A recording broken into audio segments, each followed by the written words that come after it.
Welcome to Voices of the Underground, hosted by Young Ty and Robert Geaux.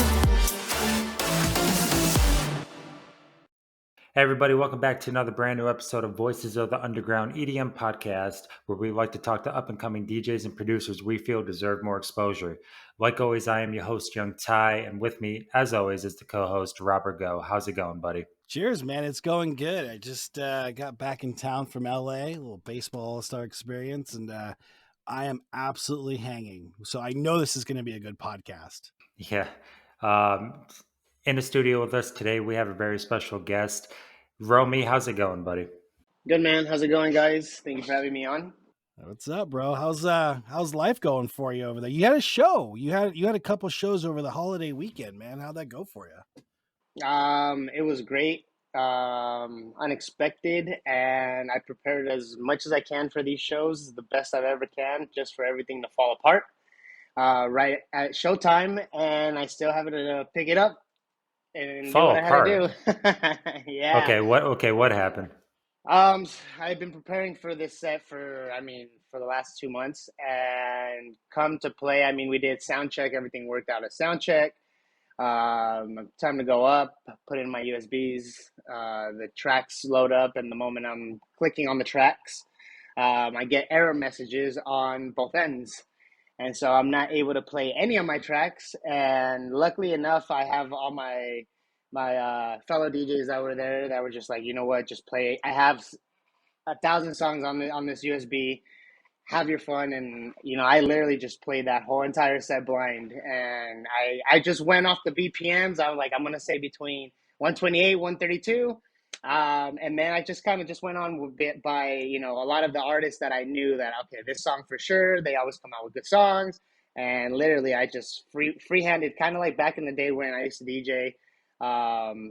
We didn't have that much time to practice back then, so I was just kind of, go with whatever the party was going. Yeah, I'm gonna That's say kind of what I did.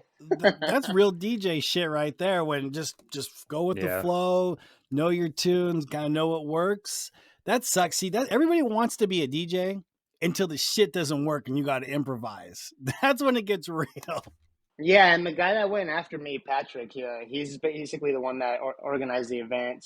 And after the set, he's like, "Look, man, I've seen a lot of DJs. A lot of that scenario happen to a lot of DJs, and them just fall out under pressure and just say, let the next guy go on, or let the guy take my hour, the one that just went on, and continue his thing." And he's like, "I was a little scared for you, but the moment I saw you took control, you just said, screw this, I'm about to go."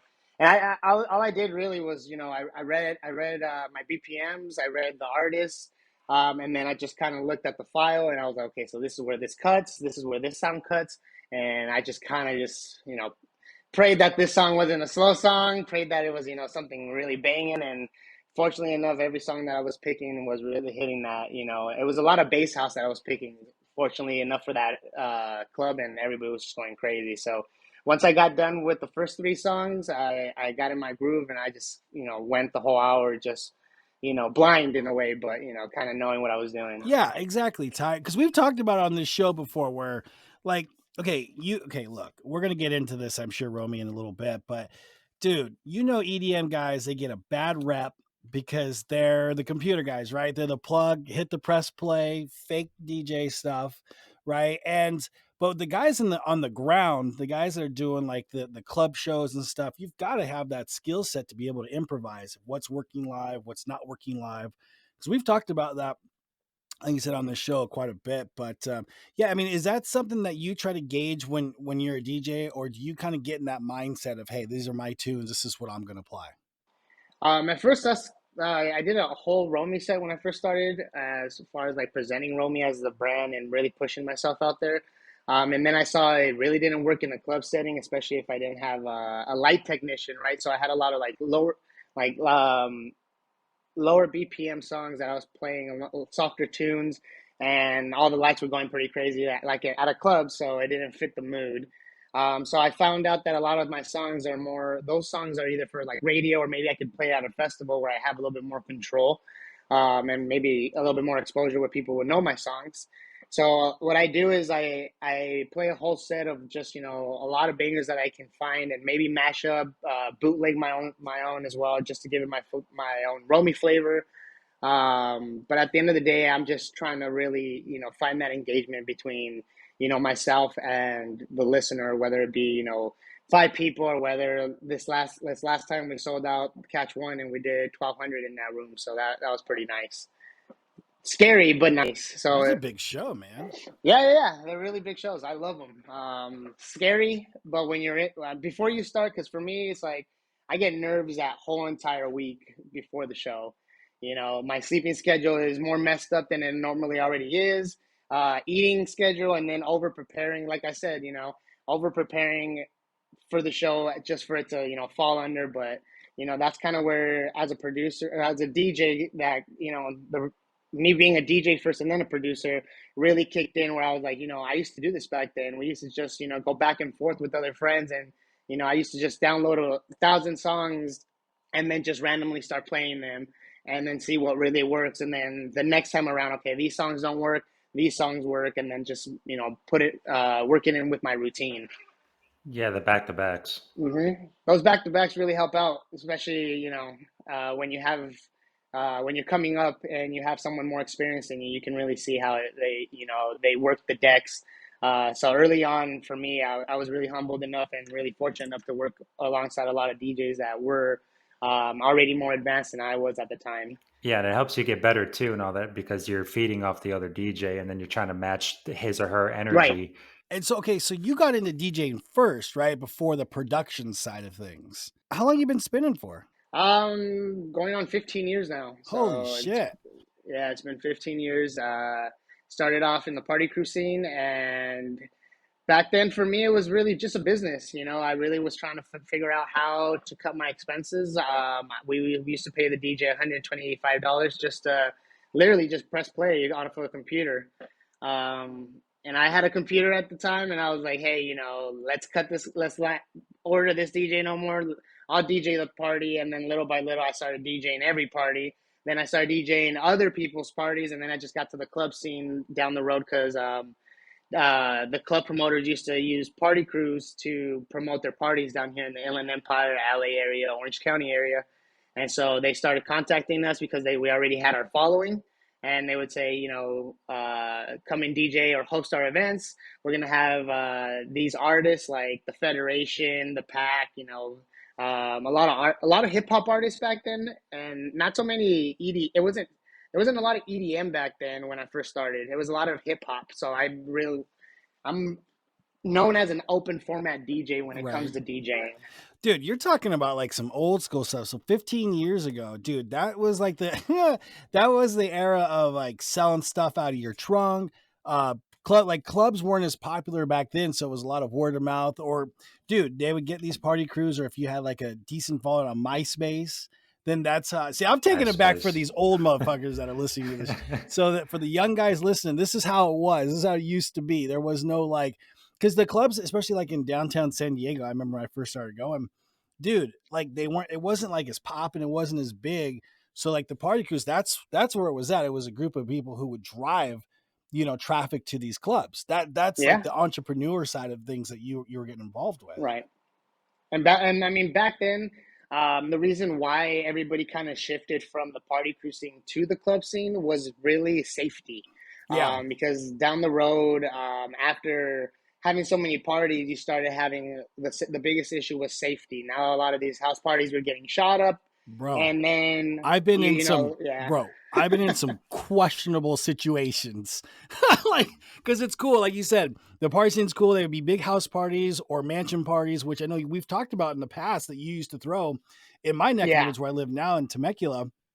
Dude, I've been in some situations and I'm like, it's 50-50 if I'm walking out of here tonight. It's fucking 50-50. I have said my last prayers a couple of times, but so you're right. Like the from going from like the party cruise to like the club scene is a lot more commercial. It was a lot more structured. So, and that's how clubs started to blow up because, dude, even in Vegas, clubs were big back then, but it's not like it is now. Now it's like $1 billion industry.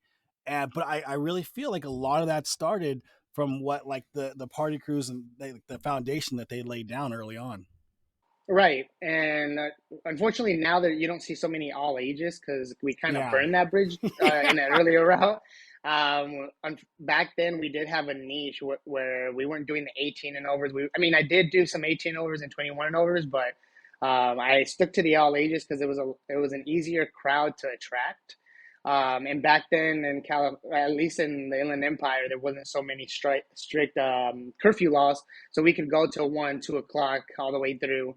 But because of us going and causing so much ruckus at those hours and being so young, a lot of these cities like San Bernardino, Riverside area, they really started implementing more laws and then kind of like blacklisting us from doing any events all age wise, just because as this started getting dangerous, there were a lot of stuff happening for the younger crowd, like the drugs. They had like this this scare where they was trying to scare the kids from coming to the clubs by saying that there was the AIDS crew back then.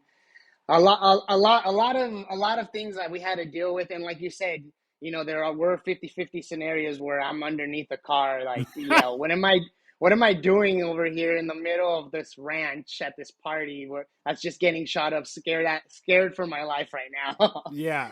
National City, for anyone who hasn't listened, Google it. That's where I Oh, started. most deaf. Yeah, that's where I started hanging out. But no, it's good, man. And then so you were throwing these parties, and then you got into the club scene because we talked about it. The club scene wasn't that big. You started spinning in clubs. Let me ask you this: when did you start producing? But like how did that transition happen for you going from a DJ to a producer? When I was DJing, a lot of us were making a lot of mashups at the time, and even though it was a slight production, it was still something a lot fun for me to, especially creating that energy when you would go out and you would hear this capella of a hip hop verse, and everybody would start vibing, thinking that they're about to hear the original song, and then you would kind of flip it on them with the mashup. And that to me was really like that eye opener where I was like, wow, just changing little aspects of these songs really brought something over them. And then I started learning a little bit more of the backhand of how to produce these songs. So I want to say I've been producing for now successfully going on 8 years. I had my studio and all that prior to that. I did get stuck in the workforce for a couple years of those. And then I just started deciding, you know what, I'm not happy in the workforce. I really love music. I've been doing this forever. At first, obviously, it started off one way, but I grew to love producing and playing music for crowds.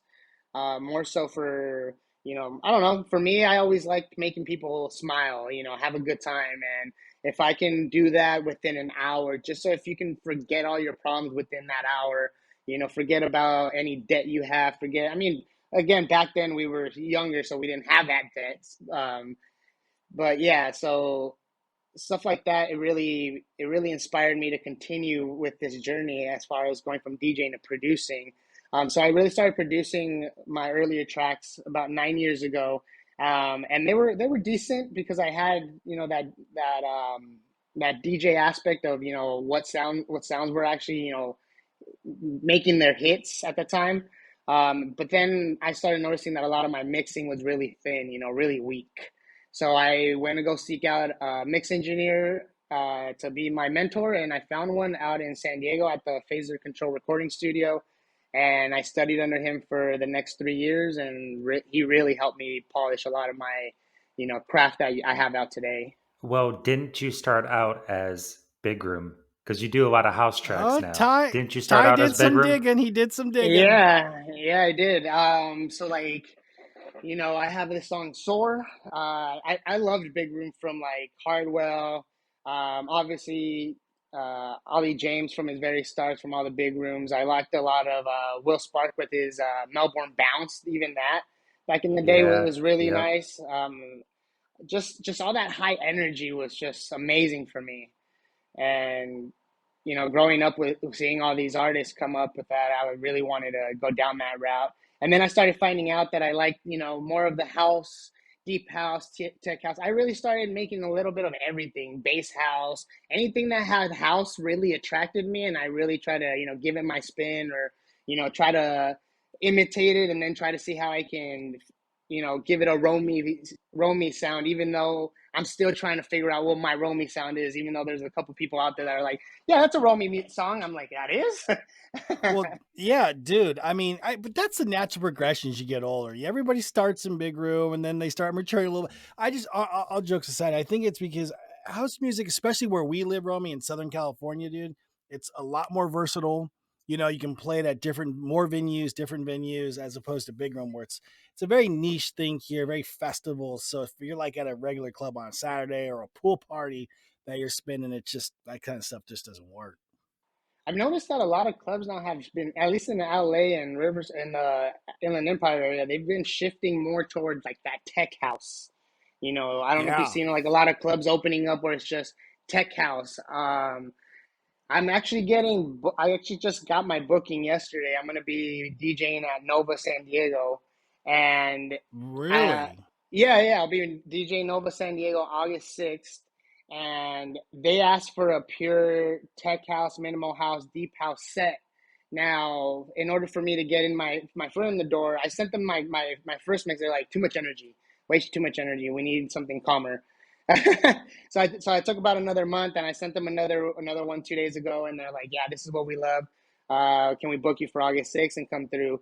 And then what I've noticed is a lot of other DJs that went down that route, they played that minimal tech house for about 3 shows, and then they were able to go into the main room and play those big bangers that they wanted. So, I was like, because at first I was kind of debating. I was like, should I really make this all house, tech house, if it's not something that I'm really passionate about, because I like all that high energy.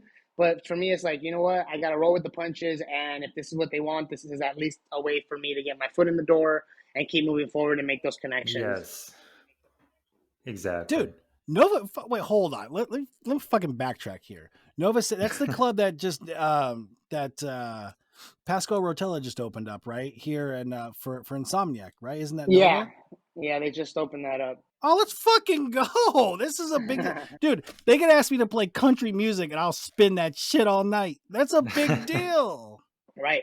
Dude, right. So congratulations. It's one of our biggest clubs. So for people outside of the area, dude, it's one of our biggest clubs. Insomniac just bought it, and because it was a hip hop club before, and they rebranded it, and I remember making a post about this because it's a big deal, right? Bringing more EDM clubs into our communities, our areas. So no, this is huge, man, for you to spin tech here. And yeah, the sound, it's a little more mellow, right? We have Cross Festival, which is a big thing for us here, and that's a lot of like techno, tech house crowd, and like the Fishers of the world come through here. So it's like, yeah, that kind of aligns with that festival. So yeah, for you to get in there, man, that's huge.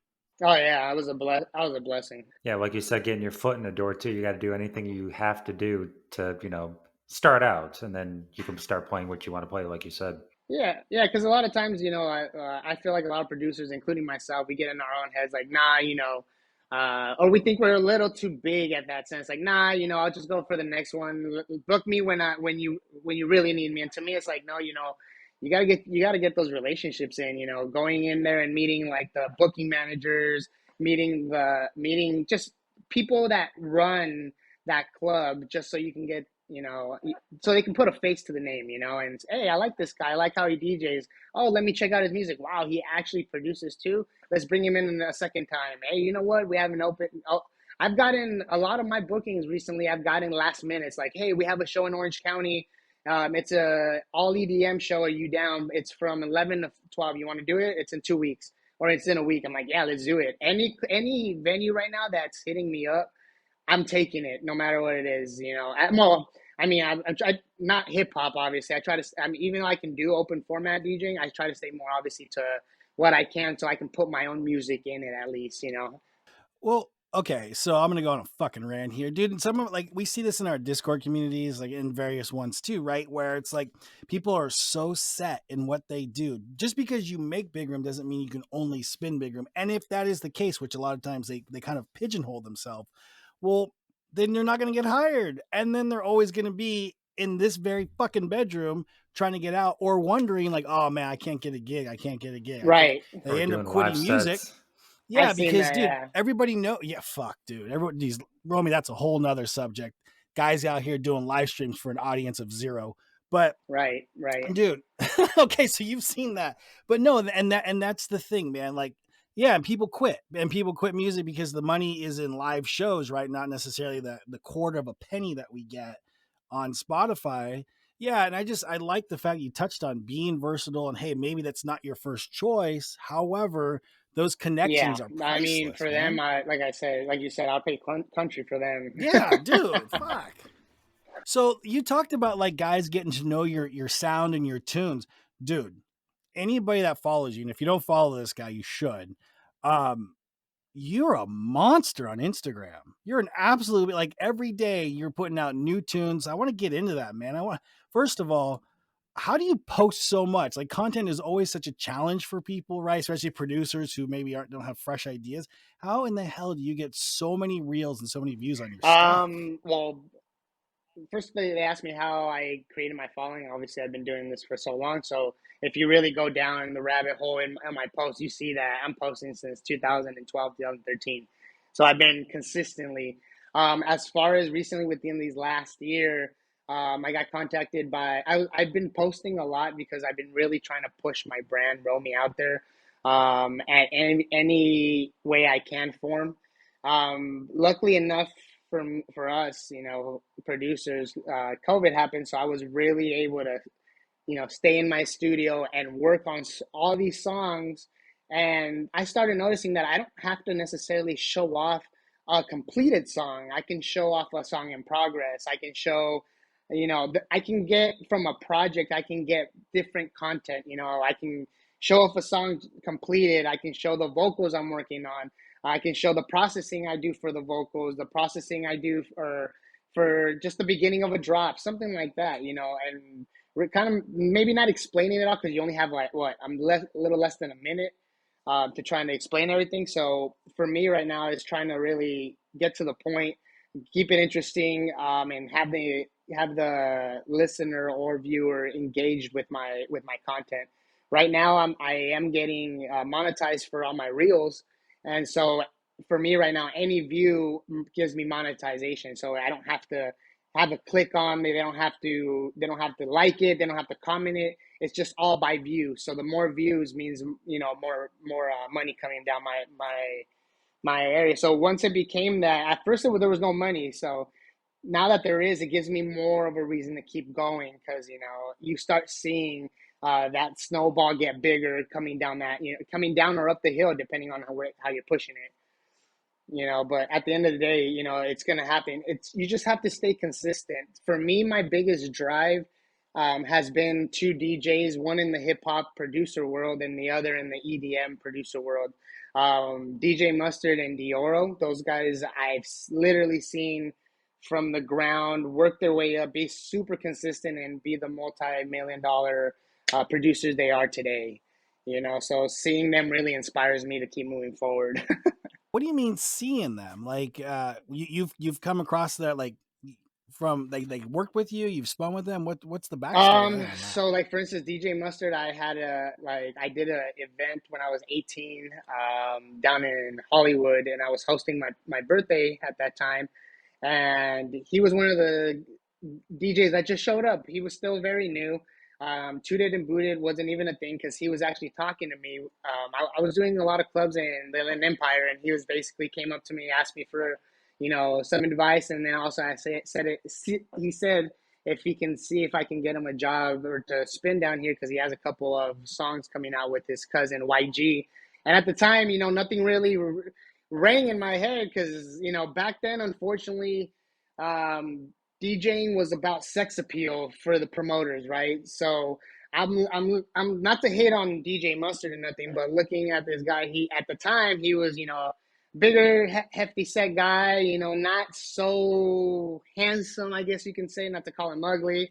Yeah, didn't fit the bullet, Right. the mold, Right. the So I'm bill of look things. I'm Yeah. like, oh man, I would love to connect you, but I already know they're not gonna say anything about it. A month later I see Tooted and Booted go up and he just takes off, and continues going down the line. Dioro, same thing. Dioro is actually a local from here from West Covina, and literally he started DJing in all the local clubs I started DJing with, and then me and him started doing a couple of shows together because we were getting booked. And at that time, his name was Tonic. He was going under the name DJ Tonic. And I want to say I actually we booked him for a show out here in Marietta, and it was it was like his show right after his biggest show opening up for Skrillex out in Australia. So when he sent us the footage of how crazy it was out there at that festival, his first festival, by the way, we were able to push that and promote that like this is going to be our headliner for this show, and it was even bigger. We sold out that night. I got to talk to him, and he's like, "Hey, I'm being sued by this band. It's like a rock goth band called Tonic." And so I'm choosing. We were talking about the names he was going with. His last name is Oro, so he kept playing around with that. You know, De Oro, the gold something. So he kept playing around with that. I didn't see him for like a month or two after that, but then he made his change. And like I said, I literally have seen this guy. I think he had like 3 projects out at the time, and everything was CDs. Like here after the shows, he was passing out his CDs for free. Boom, all just the Oro CDs. They had like 15 tracks, and they were all. I mean, it was all like it was all house, but it was hitting that big room Melbourne bounce, you know, type beats that he was putting out back then.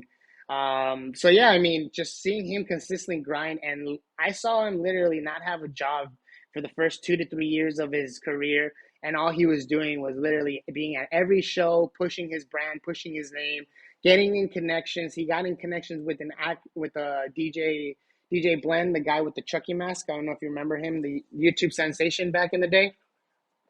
Yeah, he got in connect with him. They liked him a lot. They brought him on board. They already had an established professional music studio, and they started allowing him to use that. I mean, what is this? 10 years now, 15 years later, he now basically took that whole team became his now. Like the whole DJ Blend's management team, all that basically kind of went over, and they're all now Panda Funk DRO. They still manage DJ Blend, but it's more of the Dioro Panda Funk team now than it was the Blenders fam back then. So he won them over. That's a Yeah. name I haven't heard in forever. DJ Blend. Yeah. Dude, no, that's crazy. But you know what I appreciate is the hustle, right? You know, we talked about it, like selling CDs out of your trunk. Dude, it's that no matter what year we're in, no matter how much technology we have, it's that grind, that in-person grind. That's like everyone who's successful has that story. I don't even care if they're YouTube sensations. They still make those in-person connections. They still go out. They still grind. And yeah, I mean, that's you show me someone successful, I'll show you somebody who puts in that work. You know, you always get what you put out of it. And yeah, man, that's my biggest takeaway. Because dude, going to shows for 2 or 3 years, it can be exhausting, like to do all that and to try to, you know, you get doors closed in your face and you still got to persevere through it. So I have a lot of respect for that. I didn't realize that was his come up. Yeah, like you said, the face-to-face and all that, it's a lot better making a relationship like that than over an email. Yeah, dude. And it's like, you know, we talked about ADE in the past. Like, yeah, you could send out demos, sure. But man, if you're meeting these people, if you're giving them your stuff, your USBs and stuff like that, and they happen to listen to it, they're able to put a face with the name, with the artist. Like, I just feel like that's huge, man. And, you know, Romy, again, you kind of touched on that. That's how you got into Nova, man. And that's huge. I hope that's networking. That big takeaway from this episode is like, you know what? Yeah, we got the ability to go and send stuff on Discord, and we can do SoundCloud links and stuff like that. But there's just nothing like an in-person interaction. Most def. The biggest thing for me to actually get into Nova too is that day before my big show in LA, I had another smaller show out in San Diego, and I was debating on really going to that, but I was like, I have to go to this to, you know, I need to test out my set for tomorrow. And so I went down there and I met a lot of those DJs that I've already played at Nova. And they're like, yo, man, I'll put in a good word. Let me know when you send that mix in. So when I sent in that mix, I talked to the main guy. And then I sent up my messages to the other DJs. And they're like, we got you. Don't even worry. And I'm telling you, within 10, 15 minutes, I got a response back after applying for the Nova San Diego position. I got a text message. They're like, we'll call you in an hour. Within 2 hours, I was already booked, ready to go for that show. So, you know, Yeah, meeting DJs, really interacting with them.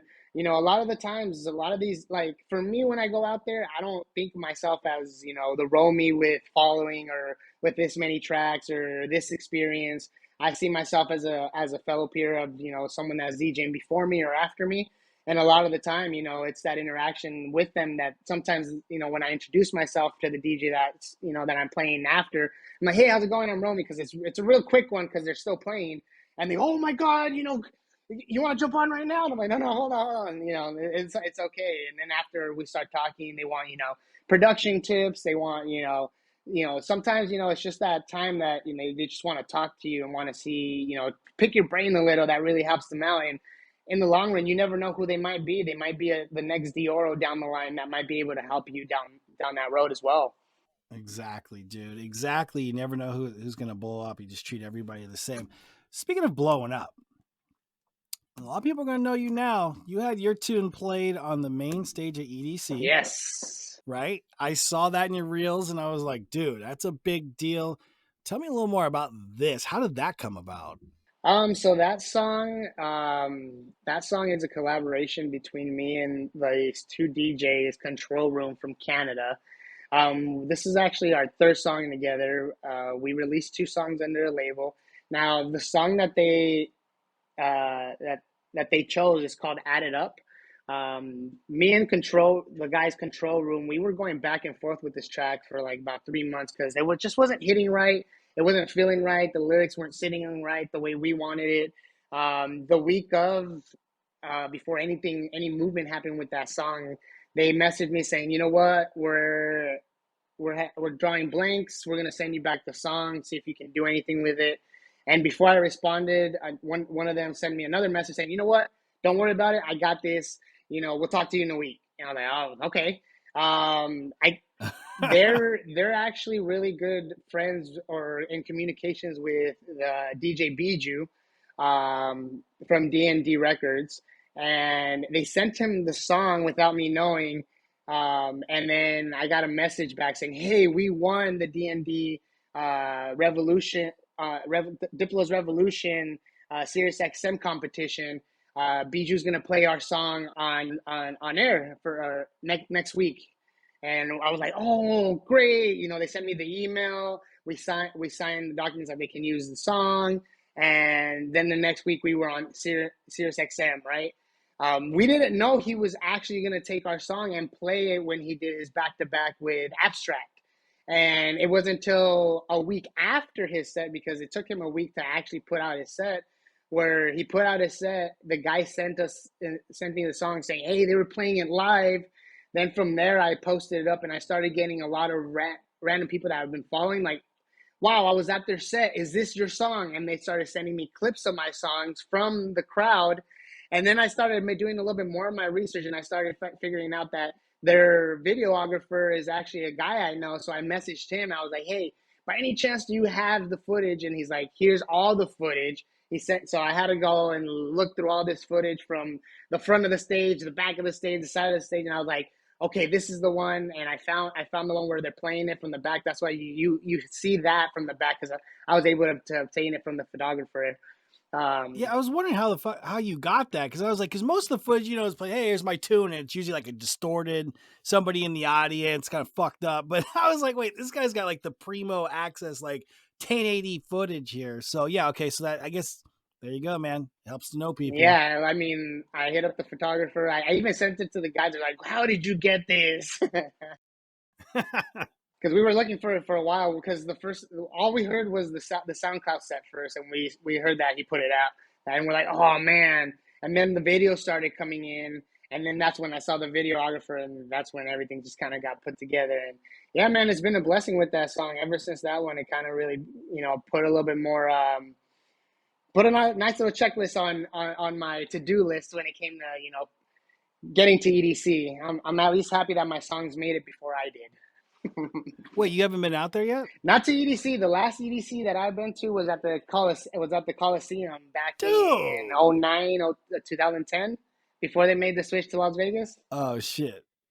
That's when people were jumping the fences and that. Right. Oh man, Right. that was back in the day, dude. Ty, like it would be at USC, and about 50% of the people had a ticket, and the other 50% of the people like Just snuck got into in the somehow. show. Yeah. Yeah, it was not like how commercial it is now. And now dude, if you go to EDC now, like I said before, man, you better have your walking shoes on. It's a fucking haul. Right. Oh, for I remember sure. I went there the first time and I was like, yo, I'm not in shape for this. Plus, dude, when they moved it there, it was in June. That's what EDC was always in the summer. June, Las Vegas, daytime. I almost died. Hot. I almost fucking died. Yeah, the one in So- Orlando was pretty big as well too, but the security checks and all that, there's no way. Well, some people might be able to get in, sneaking in, but other than that, Yeah, it's all commercial now, Roamy. Gone are the days of sneaking in or smuggling hopping your the boys fence. in. Yeah. Yeah, those days are gone now, man. But no, dude, you got to get out there. You've got to get out there to Vegas because it's funny because EDC week, I actually the festival is cool, but the EDC week leading up to it is fantastic. You got all the artists that'll come in a few days early. They'll play the pool parties. Daytime's the new nighttime in Vegas. That's like when it's all popping is in the daytime now. But yeah, they have all these events where it's like a lot more intimate. I could see you playing a show out there. When are you gonna play EDC week, man? That's my next thing. I mean, what was it? Oh, a year ago. It's funny because like even with my roommates, I really started going full throttle, and I had like one of my biggest solo 6-hour shows here in Temecula. I want to say exactly a year ago. Last night. And that same night, there's a video of me telling these guys, next year, a year from now, I'm gonna be playing in an Insomniac event. Just watch. I forgot about all that. Speaking into existence. And I like it. when I got booked, one of my friends posted a flashback, and my roommate was like, "Bro, this was last year, and look at this video." And I'm talking about the next year being like yesterday that I'm going to be at an Insomniac event, and I got the Nova SD one, which is an Insomniac event, and so my thing is I'm really trying to push for EDC next year. I don't care where it is. I can do a art cart. I can do a stage. Put me on main stage the beginning, and I don't really care. 6 in the morning, 5 in the morning, Foot in the door. Just get the foot in the door. Yeah, because and you're doing that with the club. Yeah. I've had a lot of friends, ask me to go to EDC last year, couple years back, and to me, because I've been working on my music so much, my thing is I don't want to go there unless I'm going to be booked there. My first experience of EDC, I wanted to come in as an artist. I've been to the Beyond Wonderlands. I've been to all the other festivals, the Hard Summers. I've been across. I crossed, and they're all great. And I know that was the best one. But for me, it would be EDC, Ultra, and then what is it? Tomorrowland, right? That's the one that just went on in Germany. Yeah, it's happening right now. Yeah, don't worry. It's got 58 more weekends. You're good to go. You haven't missed much. Oh, whoa. No, because they made like a 3-weekend thing. Like Yeah. before it wasn't necessarily like that, but they're really starting to extract those COVID losses by just increasing the amount of weekends. You see that stage design, by the way? Awesome. Oh, dude, the stage was Yeah. nuts. Looks like you're going into what is it? Thor's era. What is it called? Yeah. Oh, wherever he lives. Marvel fans. Yeah, Marvel fans are just slaying us right now in the comments. I'm sure. My bad. No, dude, but I put my line in the sand last. I think it was I had my first label release with Intensity last August, so about a year ago. And I said I'm never going to go to a festival again unless I'm playing. That's it. And that wasn't me being shitty. It was just like for me to like, hey, I need to get on it because it's like it's one thing going as a fan and that's cool, but when you're in the business, it's like that's you want more. You want to actually be up there. And I don't want to. I told my friends that were going to some festivals. I was like, you know what? I don't want to be a fan. I'm not a fan. Like I'm literally working in this industry now, so it's a different perspective. How do you think we felt at Ultra, man? We wanted to be on that stage, all of us that went. Yeah, no. And it's cool, like you said, when you make this tunes, but I think you start to get a little hungrier. You want something a little bit bigger, especially when you because you guys know, man, it is the fucking hardest thing to do is to build something from dead of scratch and bring it to life. And you want that rush to play it in front of other people. Like Romy, that's what you've been doing. Of course. Yeah, no, I mean, and for me, like for the longest time, I've been just in the back of the back of the scenes. I've either produced my own shows, 18 and over or more, all ages, but I'm always in the back of the scenes. So whenever I did have to go to these events, I was always like, I'm not used to being up in the crowd. I'm always used to just being in the back. Okay, so we were talking about Instagram and Reels and all that. So I kind of want to bring the conversation back to that with the algorithm and everything. You've told us once before when we were talking that there's an algorithm to this Instagram Reels and just Instagram in general. Do you want to give the audience a little bit more detail about that? Yeah, so there's this like 10 minute rule that Instagram has a shadow ban. I mean, they might have changed it by now, but say for instance, like there's these shadow bans that Instagram puts on your post, and the way that the shadow ban gets released, meaning that your post is able to be shown to the rest of your following, is you need to get this at least 10% of an engagement within 10 minutes of you posting this post. So, for instance, it's really crucial for you to really look at your engagement of your following. You want to see when they're most engaged. For instance, mine's between the hours of 6 and 8.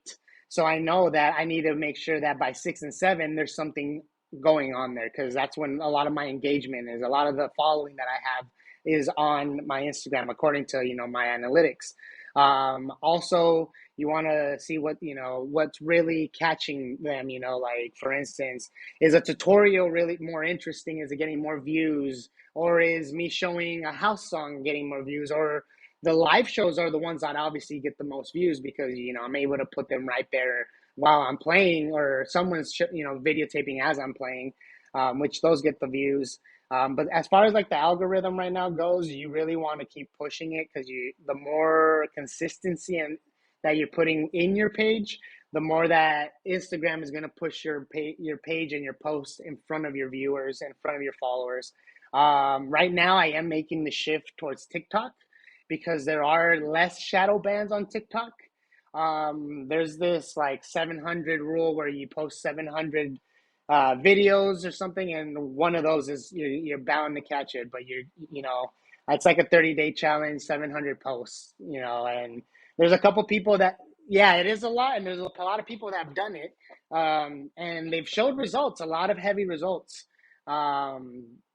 And then I started communicating with a lot of like the DJ world and a lot of the TikTokers. I started finding out that live in our area. I thought they were like Hollywood, like up in the Hollywood, and then I find out that one of the biggest TikTokers right now, DJ Hunt or something like that. He's like a bearded guy. He does like all these funny skits with like big ol' eyes and stuff, and he has like 4.2 million following. And this guy lives right here in Oceanside. Gee, that's right down the street from us, dude. See, it's funny because I've seen the shift in Instagram, right? The paradigm shift from it being pictures, right? You're scrolling down the feed of pictures. They're really trying to catch up to TikTok and the video aspect of it. That's why that's what they've monetized. And you're part of that beta program. And Right.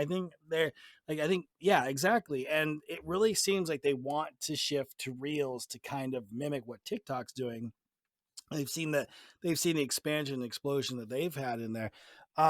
It's just been crazy, man, to see that. Is this like the future, right? Like, is this what, if you're a producer and you just got Ableton, not FL Studio, fuck that, Tyler.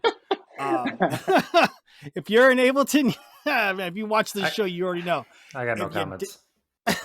If you well, we have an Ableton guy. The last few episodes have been FL guys. We got an Ableton guy here. I'm excited. We're back on track.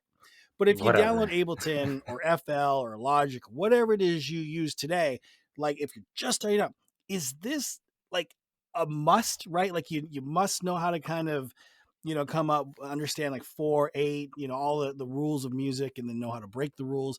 Is this kind of like what you have to also understand right off the rip, as well as the social media, TikTok especially? Yeah, I mean, you have to really, like, once you start recognizing yourself as a brand, then you really have to start looking at other big companies and brands, like the Nikes, the Adidas, and out there, of the world, just to see how they're branding themselves. Because, a lot of people want to put themselves out there, like DJs and producers, and they don't see themselves as the brand.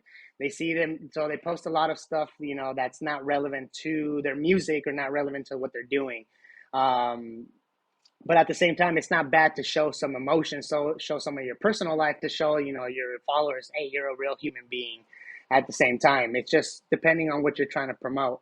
But yeah, like it's just getting out of your head. For me, the biggest thing was getting out of my head, and what I meant by that is caring about what anybody said about me. I have TikTok, I have TikToks, I have videos. I got COVID, right? Like when it first started. And when I got off of COVID, I did a little video of me going into my studio, but dancing into my studio. I beat COVID dancing in. Now I got heat from a lot of my friends. And when I go, in front of a lot of my friends, they imitate me with that little dance because it was a pretty, it was a funny dance, I guess, from the back. But hey, like stuff like that, at the end of the day, you have to really look at it like, you know, um, what is this gonna really do for my brand as Romy, and negative comment, any of that stuff should not really matter at all. And I know a lot of people take that to heart and like they'll delete it. I know a lot of people that are really funny that have TikTok videos that have videos, but they're all just saved because they're like, oh, no, no, no. And I'm like, bro, you're so funny, all your skits that they show me, you're just hilarious, but they're so subconscious about what other people will say that it really hurts, that it really holds them back. But at the end of the day, all it's hurting is it's just hurting yourself if you're really trying to progress, with yourself as a brand or a comedian, any aspect of that. Yeah, and people want to connect to the person behind the name as well too. They want to see the real life stuff, like you said. Right, right. Yeah. So I mean, yeah. Fuck that. Dude, fuck that. Let me no, you're right. I was just thinking, sorry, this is an ADD moment for me right now. When people say they get hurt by the negative comments, I think that's total bullshit. Let me tell you why.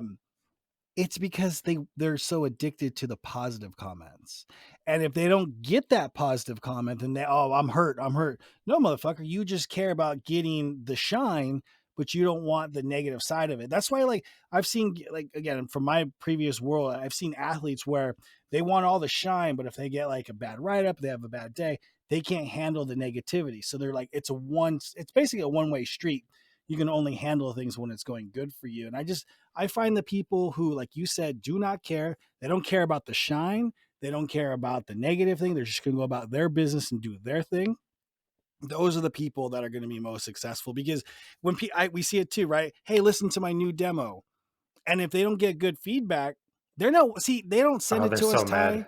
mad. Dude, here we fucking go, dude. Hold on. Let me put my pen down. Here we go, When people. they send us, when they send us demos, like, hey, check out my new tune, or before they send it off to labels, they'll send it to Ty, right, for feedback, or myself. And it's like, they're looking for, oh, this is sick, bro, or fire emojis. They're not looking for it, because if you give them constructive feedback, they're like, well, actually, it's not fully mixed down yet. And it's like, okay, so you just wanted me to tell you how good this song was, even though it's god awful, to make you feel good, because you're only addicted to the positive feedback. You can't handle the realism. And then, and I think that's my biggest problem with social media. It's not the negative stuff, because that's going to be out there. It's the people who want the Right. applause. No, you're right. And yeah. Yeah. It's kind of the same thing. Like they want the fame, but they don't want to put the work for the fame. Like I get asked all Exactly. the time from a lot of DJs and producers in my DMs, like what's the production hacks? What's the fastest way to get there? And to me, it's like, yo, there's none. I've been doing this for 15 years, man. Like, if there was, I would be sharing it with the world. For me, to you, it's just stay consistent, stay true to yourself, and really have like, what's your goal? Why are you really doing this? And who are you doing this for? Because like for me, I'm doing this for my family. I want to retire my family. I want to make sure my fiance doesn't have to work. I want to make sure that I can go and take my family out on trips without them ever having to worry about anything, because they've done so much for me that I want to return that. And the best of my abilities is through music. And fortunately for us, if you do, follow up with the music, it can be really, it could be a big reward down the line, as you've seen with like these other producers and DJs that have been, behind us or in front of us. Consistency is key. We always And you say got to that. grind. you got to cut your teeth though. Like, you know, and like David Guetta wasn't David Guetta until he's fucking David Guetta. But there, even the overnight sensations, if you look at like hip hop, like, oh, Blueface came out of nowhere. This motherfucker was performing in his car, dude, for like 2-3 people. This dude would go in his neighborhood, get out. Same thing, you know, same thing with like Lil Nas X. Like, just doing TikTok dances, getting out and grinding your teeth in the neighborhood so people can get to know you. And all of a sudden, boom, you're going to get picked up. What about in Yesterday, our world, Martin Garrix? yeah, everyone thinks, oh, yeah, Mark, yeah, Blue is 17. This motherfucker was going around DJing parties when he was 10. His dad would drive him around to his friend's house and shit and DJ parties and make makeshift DJ booths. This kid's been grinding since like he was single digits. So for him, yeah. I mean, I heard the rumor that he was ghost producing before he was producing, that he was ghost producing for Tiesto before he even started producing for himself. Something like that.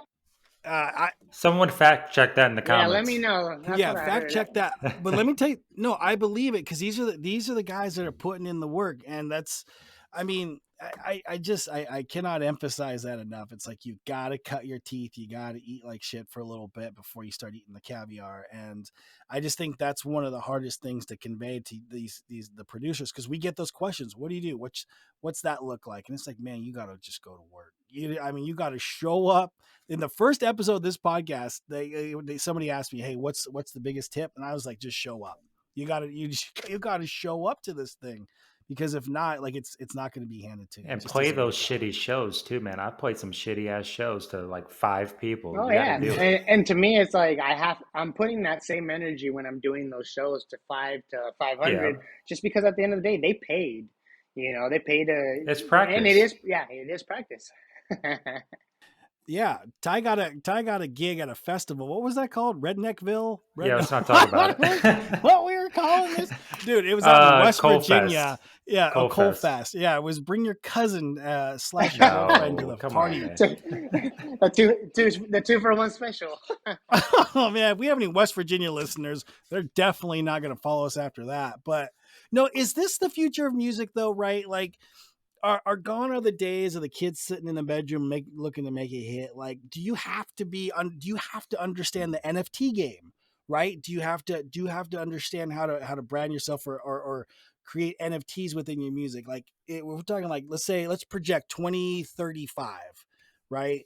Do you have to be a TikToker to be like a known producer now / DJ? Like, do you have to have these other variables? Is it 90%? Like the technology and like the trends and 10% music, or can you make a good song and it blow up from your bedroom? Like where do you think it's going?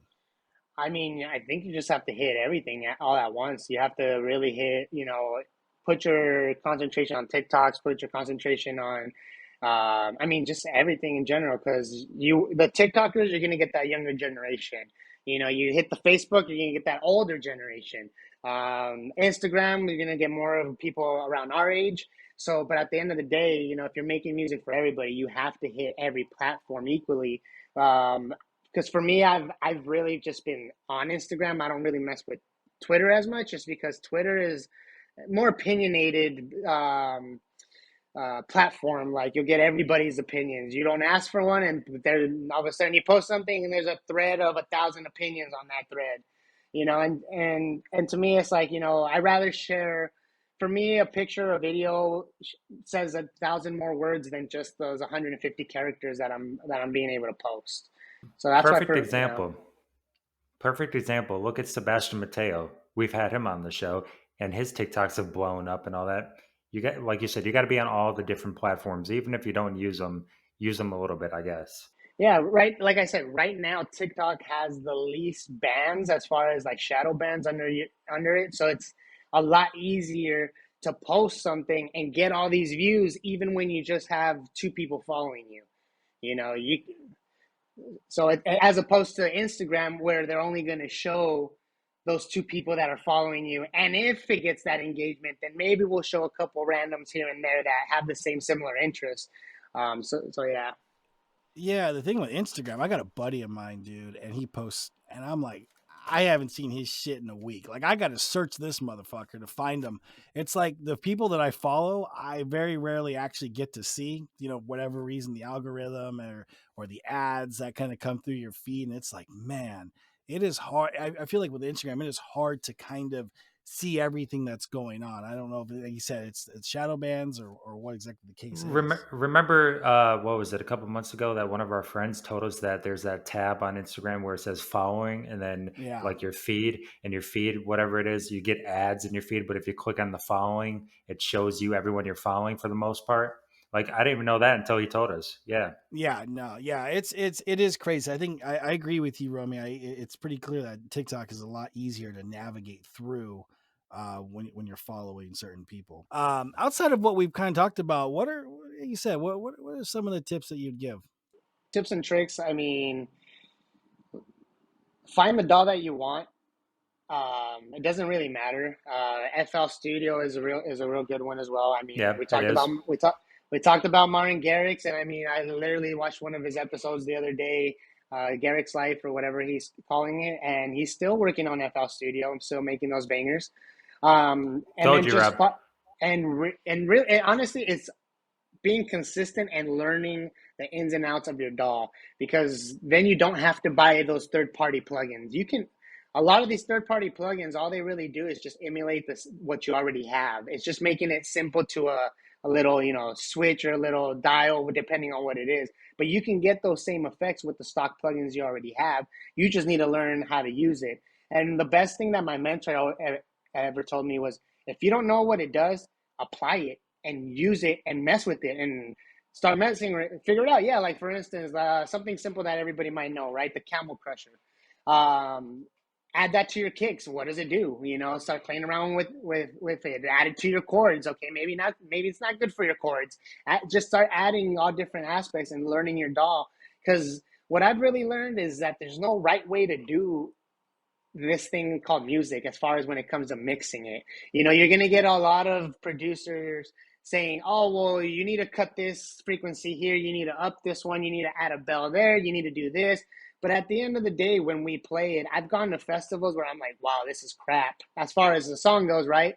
But everybody's dancing, everybody's going crazy. And to me, it's like, well, I have to realize that everybody that's out here is having a good time. They might have a couple of drinks in them, might have a couple of substances in them, and they're not paying attention to the song like I am, because, I'm a little bit more, in tune with what I'm listening to. And at the end of the day, we're doing it for them. And, don't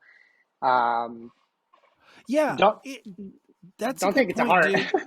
Yeah, no, you make a good point, because I feel like it's ass backwards for a lot of the producers that we spoke to. They make music, dude. Producers make music, I swear, for other producers to get their approval. Like, you know what I mean? And they'll do like the demo review or any kind of peer stuff. You ain't making music for this motherfucker. Like, like you're making it for the masses, for an audience that you hope to play for, in the future. And it's like, yeah, okay, well, Joe, producer over there, says your clap's a little too loud. Yeah, well, this person over here is vibing out to your track, and they'll kill stuff, or they'll overwork it so much, the track's dead. You're done with the track. They don't want to work on the track anymore, and you've killed an ID that probably would have worked live, but because, again, you're making it for a very select few of producers and their approval, they ain't gonna buy your track. They expect you to send it to them for free, and you hope to play it on some random radio show. But it really is the masses that you got to put it out there for. Yeah. I mean, if you're asking for the biggest tip, I mean, for me, would just be believe in your own music, and take those tips that everybody gives you with a grain of salt and a grain of sugar. But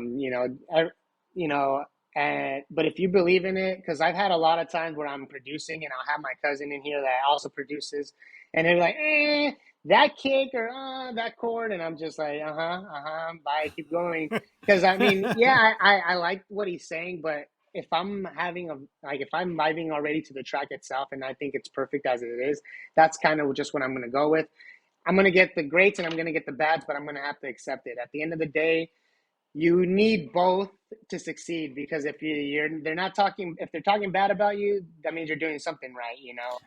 They're talking about you. You're Your in name's the still in their conversation. mouth. Yeah, you're in the conversation. How many guys are in complete obscurity? No one's. You make a great point. If no one's talking about you, it's probably because you're not doing something right. How many rappers out there have fake beefs just to promote their next song coming out? Yeah. You know, like, it's all about that drama. It's all about that, you know, hype. You know, you're gonna get that negative. You know, today I still see memes about David Guetta when he messed up back in 2009 when he was DJing Oh yeah, Martin Garrix Tomorrowland. and all that stuff. Oh yeah, that one, right? And they're so old because of the hairstyle he's wearing. Yeah. No, the stage is all, you know, and then even the video quality, but they're still talking about it. And for people that don't know him, they might just put down DJ Fells and they're like, oh, the biggest DJ, and they're like, who is this? This is David Guetta. And then that's where they started going down that rabbit hole with finding out who you are. So I mean, negative or positive publicity is good publicity because it's publicity and it's free. You know, if they're talking about you, it's free. You know, it's just like that mindset. You just have to kind of blur everybody out and just be like, hey, I'm doing this for my family. I'm doing this for myself. You know, everybody else's opinion, it's not making me any money. And, you know, all it's doing is bringing me down. I should not pay attention to any of that. But as far as like tips in production, just get to know your DAW. Like, once you know your DAW ins and outs, it makes everything so much easier. Because once I found the formula to actually make these songs, I don't need templates anymore. I can just go in and go, okay, I want to make this song. I know the formula. I know the first 16 bars. I need hi-hats. I need this. I need to introduce the chord at the 8 bars. I need to do this. I need, you know, you start learning these puzzles that are these songs, because essentially a song is a puzzle. You know, you're putting everything together, you know, and that's kind of how I did it. Because when a lot of my songs that came out, they're my homework assignments. Party Don't Stop, Soar, all those were homework assignments that I turned in. Mixing and mastering were done real professionally, and all the mixing and mastering that you hear now is done by me. So that's why the quality is kind of like day and night. It's interesting you talk about homework assignments. What do you mean? Because you talked about oh, that's right. You're a classically trained guy, right? Like, you've gone to an academy or school for this. Right. I went to the Casablanca recording studios in LA, and what they do is they set you up with a in-person, face-to-face studio. Now, they were going to send me to one in Glendale, and I was reading reviews, and they were all negative. Like, no, all they do is make you do coffee runs. You don't learn crap here. And I got one from my mentor, Patrick Henley, out here at the Phaser Recording Studios. It's right where Qualcomm used to be at, off of Friars. Okay, yeah. Mission Valley, yeah. When I first went to go interview with him, I go into this like warehouse place, and I'm like, oh man, where am I into? I go down this hall. There's a bunch of little practice rooms, and everybody's making noise, and it's just like, oh, where am I getting myself into? All at the end of the hall, there's this one door with a red light. I go in, and it's a big, beautiful, multi-million-dollar, you know, all wood studio, professional studio. And I interviewed with him. I already had songs that I've been working on. And with him, his biggest thing when taking on new students is, I want to help you progress I want to see that drive in you, that you're already coming in here, not saying, hey, I want to build a song, show me. It's like, hey, I have a song already. This is what I have in mind.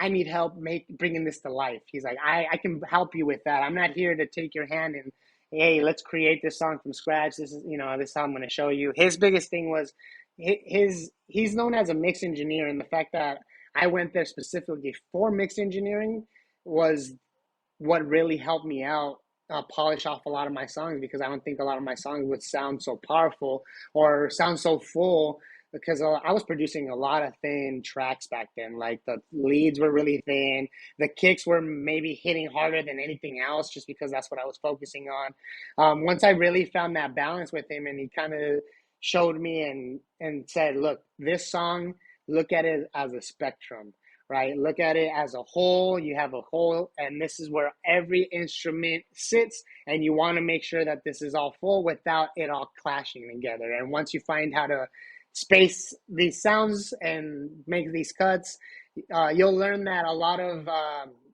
reducing will actually make your song, sound louder than boosting. Which, Everything up and yeah, which a lot of producers actually do when they first start producing. They boost everything thinking it's going to help, when at the end of the day, a lot of the times it could have been an easy cut in a frequency that Right. would have helped out with boosting another frequency. We had a spirited debate on this show, Ty, earlier, and even in like Instagram, where is it cheating using a mix engineer or mix and mastering engineer if you're a producer? Is that Yeah. quote unquote cheating? Roby, where do you stand on that?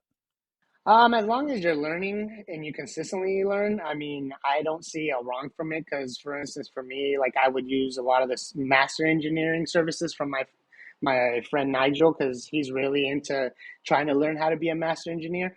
But at the same time, it's not like I'm sending over the tracks. I'm going there with him and I'm learning and watching him do it.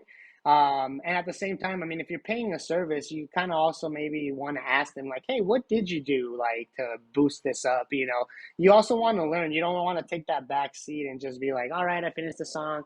Let them polish it off and let them make it banger. You kind of want to be well-rounded in all aspects, because at the end of the day, you'll start seeing that once you cut out every middleman, a lot more profit comes into your pocket. Because, I mean, a master engineer is a mix engineer costs a lot, but a real good master engineer is going to cost you a couple, 10 to 15,000 a song, That's for Drake those. territory. Yeah, exactly. If you really want to get those big, and again, you have, like, I only pay $50 for my masterings, but at the same time, I'm getting to the point where, now I only send my masterings off and do an A and B comparison between mine and his mastering. So then from there, I'm like, okay, I either like his, and if I like his, I'll take it, and then I'll ask him, hey, what did you do differently? Then how did you make it sound? How did you make your claps go harder? Because I did this, and I'll show him my process, and that's when he'll be like, okay, so this is what I did. I actually cut these frequencies instead of really boost it, so then you can get a higher clip. So it's really about learning. For me, if you're really learning and you're really about the craft, you'll want to learn. So I don't take that as cheating. But if you're just kind of like, I don't know if you saw that Zed document where he kind of, everybody was giving him crap because he didn't do anything on the song. And a lot of people were questioning him, like, what did you even do on the song? Because he basically said, I had this song idea. I forget the song. I want to say it's within the last 5 years, one of his biggest songs that he had. And he basically said, I sent the song over because these guys know how to do great drums. This person knew how to really do some great chords. So then I sent the song to this person, and then I sent this person the lyrics, and they wrote the lyrics. Then my job, I went to Kentucky. I think he found this girl in Kentucky, and I found this girl to sing. And then at the end, the song came out, and people were like, "Yo, what did you produce in this song? Like, what did you even do?" I mean, it's kind of the same thing with DJ Khaled. He does the same thing. Like, he gets the best people for the job and puts them together. And it just depends on what you see a producer is, at the time. Like, I know for a fact, like Tiesto and all them, maybe during COVID, yeah, but if you're touring every day, like Skrillex and these guys are doing 400 shows a year, you're not going to have that time to, put these songs together. And sometimes you need a team to, to build your brand. And at the end of the day, like, once people realize, again, going back to the branding, these people it's a brand, it's a team now.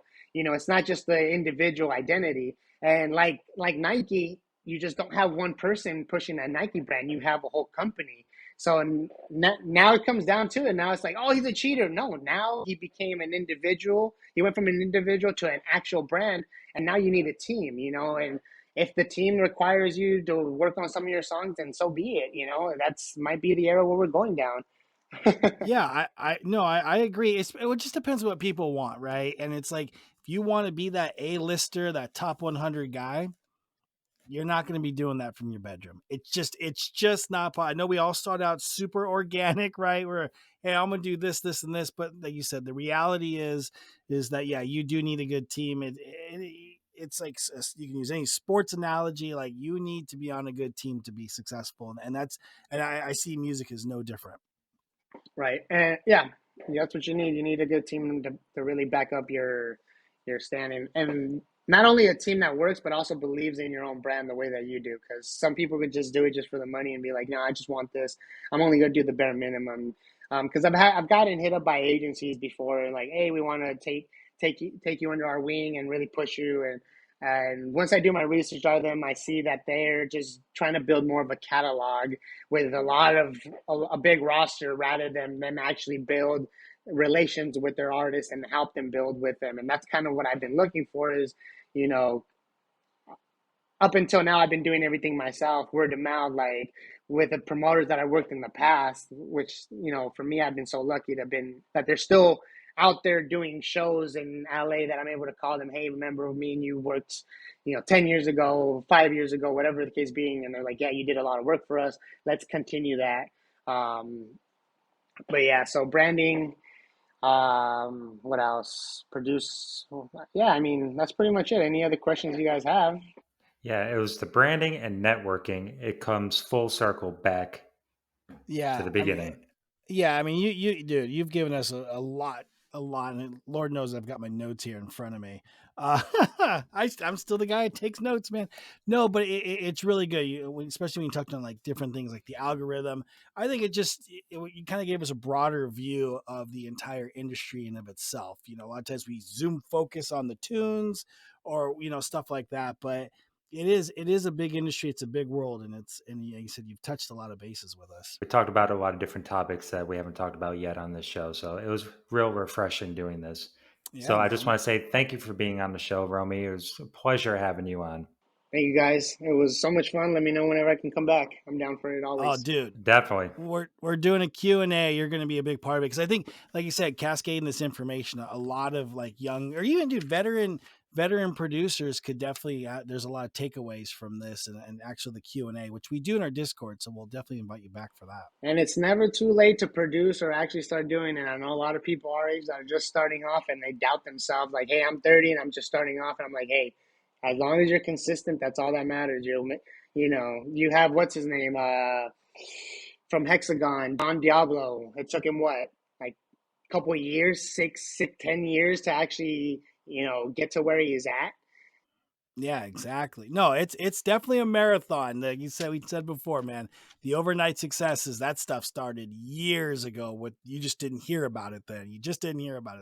And guys, with that being said, I want to say thank you for coming on again, Romy. And like always, you can follow my co-host at Robert Geaux, and you could go and follow Romy at Roamy on Instagram, and you can follow myself at Young Ty on Instagram. This is the Voices of the Underground, and we have a Discord channel. We'd love for you guys to join. The link will be in the description, and we'll see you guys on another brand new episode. Thanks.